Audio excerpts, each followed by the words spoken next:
individuals involved in these crimes, please get a hold of the police in your jurisdiction, or if you wish to remain anonymous, you can reach out to Crime Stoppers. I would now like to turn it over to Chris Gardner, who can speak about their private reward in hopes of advancing this investigation. Thank you.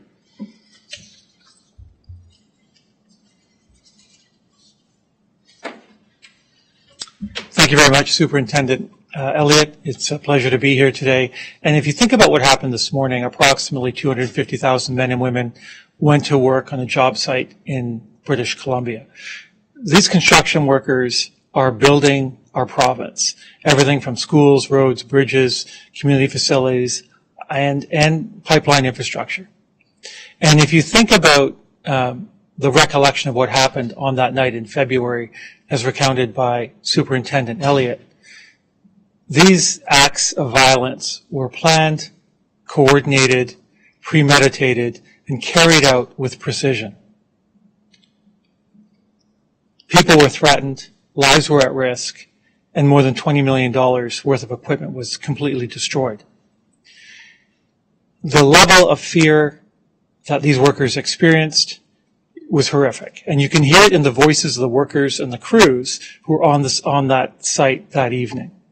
And that's why today at ICBA, we're proud to stand beside those workers, to support the work of the RCMP, to partner with Metro Vancouver Crime Stoppers, and offer a $100,000 reward for information leading to the arrest and charge of the individuals who committed these violent attacks.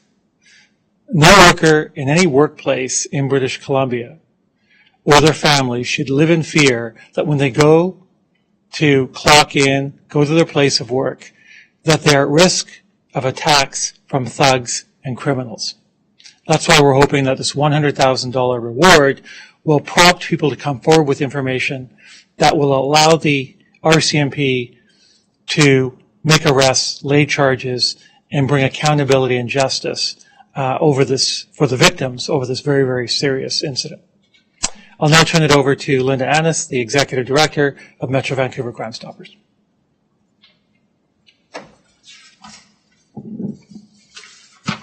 Thank you, Chris. It's been 10 months since the attack, and there's still not enough evidence to make any arrests. So when Chris and his team at ICBA came to us and asked if we could help support the idea of offering a $100,000 reward, we of course said yes. We will accept tips from anyone who wants to pass on information anonymously about this terrifying attack. Crime Stoppers will provide information and the tipster will be eligible for a reward. We simply need any information that will lead to the arrest and charge of those responsible. It's reasonable to assume anyone with information about this crime might fear for retaliation if they told anyone. But please be assured it's safe to call us at Crime Stoppers. We guarantee your anonymity, and we will never collect any personal information. We just need the information that leads to the arrests. In the decades we've been in operation, we have never, ever identified anyone. They have never had to testify in court. They have never, ever been contacted again by us or by the police. It's easy to contact Crime Stoppers. If you want to leave information anonymously, please don't hesitate to call us at 1-800-222-TIPS. That's 1-800-222-8477. You can also report your anonymous tip through the Crime Stoppers website, www.crime.org, or on our Facebook page. And on your smartphone, you can also submit a tip through our downloadable app, P3. We accept tips in 115 different languages, and we're open 24/7. Please break this code of silence. If you see something or know something, please don't hesitate to call us. You'll help bring those responsible for this horrific attack to justice and make your community safer for all of us. Again, please call us if you know anything. Thank you for your time today.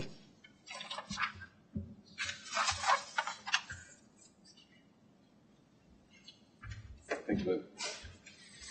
I'll now read out Superintendent Elliott's statement in French. Bonjour et merci de votre présence.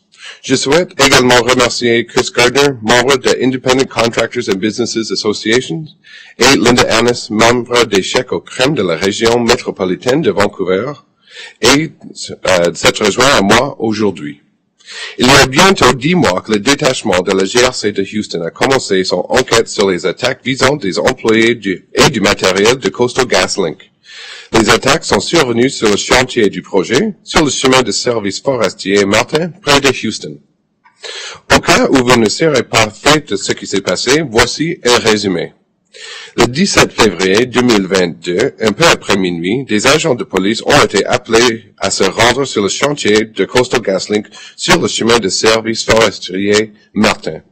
Un employé du service de la sécurité avait signalé qu'environ 20 personnes, certaines armées de haches, étaient en train d'attaquer ses collègues et lui de fracasser les vitres de leur camion de travail.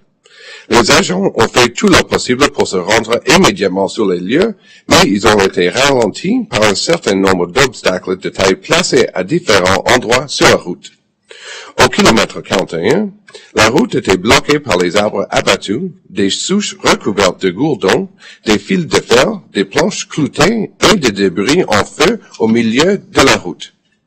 Tandis que les agents se frayaient un chemin à travers des débris et les pièges, un certain nombre de personnes ont lancé sur eux des bombes fumigènes et des bâtons en feu. Un agent était blessé.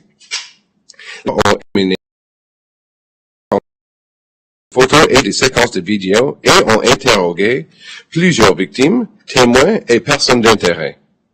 Ces photos et vidéos sont accessibles sur le site du web du détachement de la GRC de Houston, comme nous les mentionnerons dans le communiqué qui sera diffusé. Nos enquêteurs ont épuisé toutes les pistes qu'ils avaient, mais ils n'ont pas été en mesure de confirmer l'identité des responsables et de ces crimes. Nous n'avons pas non plus reçu de nouveaux indices depuis le début de l'enquête. Nous croyons fermement qu'il y a des personnes susceptibles de nous donner des renseignements cruciaux dont nous avons besoin pour tenir les suspects responsables de leurs actes. Si vous possédez des renseignements sur les responsables de ces crimes et que vous n'avez pas encore parlé à la police, veuillez communiquer avec votre service de police local. Si vous souhaitez conserver l'anonymat, vous pouvez communiquer avec Échec au crime. Merci. Are there any questions? Great. Thank you very much all for coming. Sorry?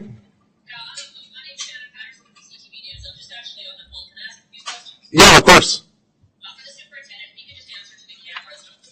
Sure. Can you tell me a little bit more about this investigation? Clearly this was incredibly well-planned attack. Do we think that this was local actors? Could their investigation look outside of BC, international environmental terrorist groups? Can you just tell us a little bit more about what you're looking at? Because this is a very large, coordinated attack on our infrastructure. Yes, this is a very complicated investigation. There's been an incredible amount of work gone into this investigation. However, there are some missing pieces. And I'm hoping that this private reward today will entice those individuals to come forward with those missing pieces. Is there any thought that this could be outside of BC's borders? Is this could have originated outside of BC? As this is an active investigation, I don't want to get into the details right now, but there is all aspects are being looked at.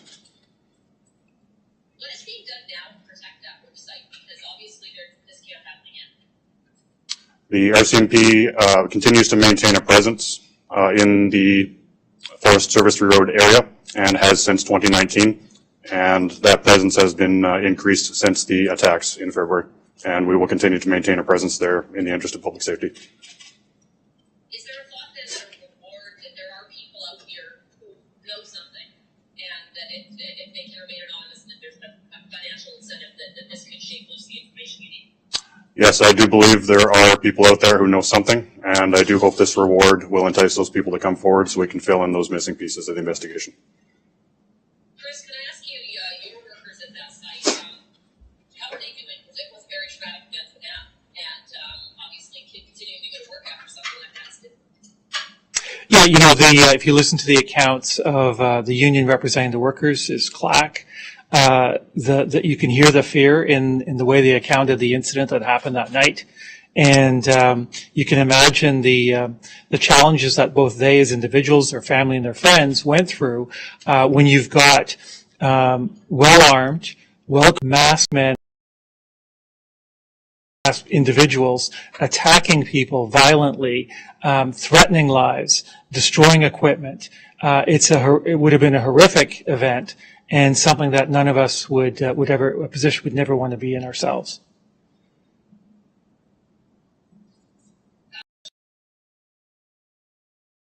Bring these people to justice. It's been 10 months, and I think a lot of us are a little surprised considering how many people were involved in this, that there has been no charges at all. I do hope that this reward will entice those individuals to come forward and fill in those missing pieces. There's been an incredible amount of work done to date, and that work will continue. Okay, thank you.